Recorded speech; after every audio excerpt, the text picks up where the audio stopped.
The Apollo 13 moon mission seemed to be ordinary in every way, but a series of unexpected events tested the fabric of the NASA space program.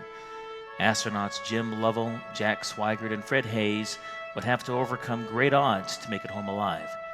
These events were dramatized in the 1995 movie Apollo 13. Mission Commander Jim Lovell, who was bright, charismatic, and focused, was played by actor Tom Hanks, who felt honored to play the role. Flight Commander Gene Kranz, who received commendation for his leadership under dire circumstances, was played by actor Ed Harris.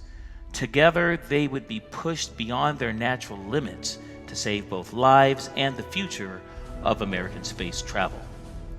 Although this 13th mission lifted off on the 13th day of the month and at the 13th hour, this mission seemed as ordinary as any other. This was due to the extraordinary structure, preparation, and organization that went into a moon mission. Everything had been rehearsed hundreds of times. The most peculiar problems had been practiced in the simulator so that every conceivable contingency had been explored. And that this top-down militaristic hierarchy allowed remarkable speed in decision-making as well. Unfortunately, organizational efficiency is only one way in which an organization can operate.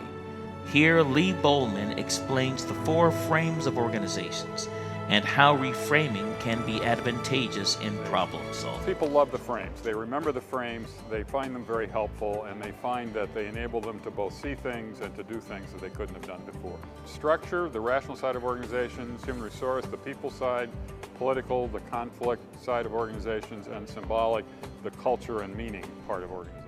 While we found NASA's primary frame to be structural, an unexpected occurrence forces drastic reframing. An electrical failure caused an oxygen tank explosion that created multiple problems. This demanded greater collaboration and a general reframing of the situation. Give your oxygen tanks a stir. Roger that.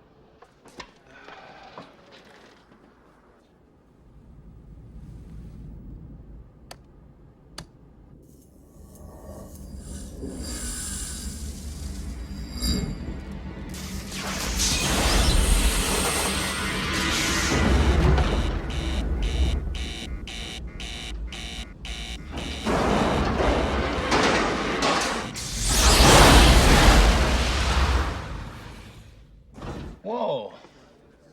Hey. This is Houston. Say again, please. Houston, we have a problem. After the explosion, the landing was scrapped, and a new plan had to be devised to get the astronauts home. This required leaving the command module since only 15 minutes of oxygen was left, and the fuel cells, which also ran on oxygen, were nearly spent. Once they entered the lunar module, they had plenty of oxygen due to the presence of spacesuits, but they would have to control the connected ships from the LM, something it was not designed for, and they would have to do it without the navigation computer that was on the command module. This would require a perfectly timed burn to correct trajectory and reach Earth rather than miss it.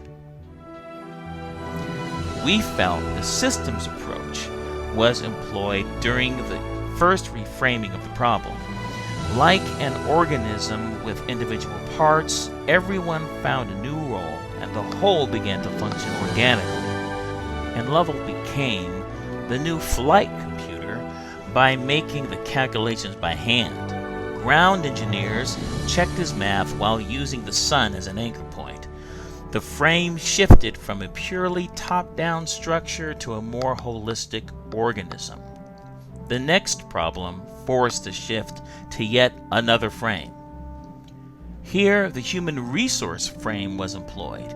Instead of Gene telling them what to do, he tells them to figure it out on their own and bring the solution to him. This is a human resource organizational frame that empowers others to problem solve any way they can. Douglas's why theory, which empowers others for problem solving, is evident here. Carbon dioxide. We had a CO2 filter problem on the lunar module. 5 filters on the limb, which are meant for 2 guys for a day and a half. So I told the doc. You're already up to 8 on the gauges. Anything over 15 and you get impaired judgment, blackouts, the beginnings of brain asphyxia. What about the scrubbers on the command module? They take square cartridges. The ones on the limb are round. Tell me this isn't a government operation. This just isn't a contingency we've remotely looked at. Those CO2 levels are going to be getting toxic. Well, I suggest you gentlemen invent a way to put a square peg in a round hole. Okay, people, listen up. People upstairs handed us this one, and we gotta come through. We gotta find a way to make this fit into the hole for this, using nothing but that. Go. Heads up, people, look out now. What's this? That's what they gotta make. We felt that risk management and evaluation were the primary change strategies employed after the accident. The astronauts had to get back into the command module before entering Earth's atmosphere because this was the only vehicle that had a heat shield. This required restarting the command module, which had never been done. Finally, the symbolic frame played a part in the problem resolution as well. The astronauts show concern of the overall program vision.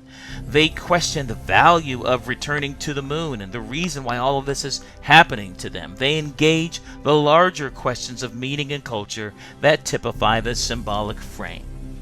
By reframing, the impossible was made possible, and the astronauts returned home safely, evidencing again that approaching a problem through multiple lenses can yield unexpected solutions.